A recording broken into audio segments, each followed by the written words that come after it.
are for a quick dude's views. I decided to do a bit of a opinion review analysis of the just announced steel curtain POV that Kennywood released, oddly with no sound.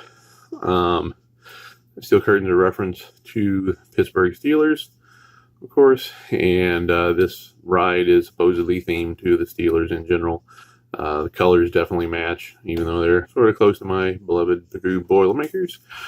But this is an extremely unique roller coaster. So we'll go straight into the POV here, and starts out with the lift hill, of course. You can see the very bright yellow and black coloring. An extremely unusual support structure. Could just be unique design choice. Could be sort of save on the really big footers needed. Probably expensive to put big footers down close to the water, so this way they can put a couple of really huge ones down there. That's sort of my guess, but ends up with a very unique layout for this coaster, I gotta say.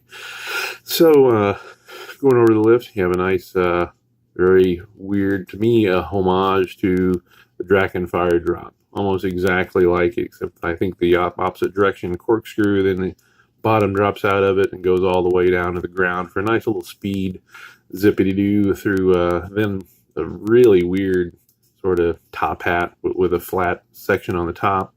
Again, dropping all the way down on the bottom for Bunny Hill, then into a fairly odd and unique corkscrew drop again, similar to Drachen Fire.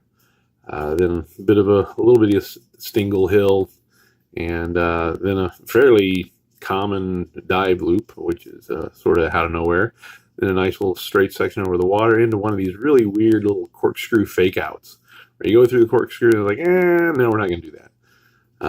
And another corkscrew. This is plenty of corkscrews for you corkscrew enthusiasts.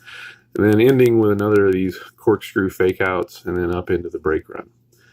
So, overall, very unique ride. It should be a cool setting in the woods, of course, for Kennywood. I think one of the big questions to me on this is going to be, can S&S pull this off? Their track record is hardly excellent.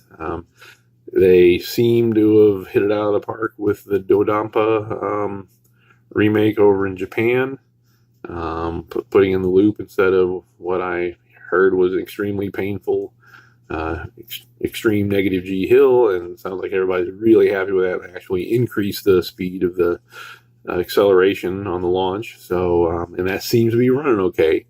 But they still have a pretty big hole to dig themselves out of after their one coaster ran 4 hours, I think, at Yomiuri Land in Tokyo. So they have a couple other failures out there here in recent memory. So all the best to them. Hopefully they can pull this off and get back into the roller coaster business really well, because this is as unique of a coaster as I've seen in a while. I mean, it definitely, they've been paying attention to, the current design ideas out there. Like I say, very unique. And we'll hope to see how this goes. It'd be great to ride this next year. Don't make it to Pittsburgh very often, but I think this is going to be a well-needed ride for them. Nice ride with inversions that should be really smooth and re-rideable. That's another big question on it, is what sort of restraints will this thing have? What sort of trains will it have? Because we really don't have anything to go by. I mean, it might use the same thing as like Steel Hog restraints, but I would think they would need a new train design for this, because this should be a fairly long train for this.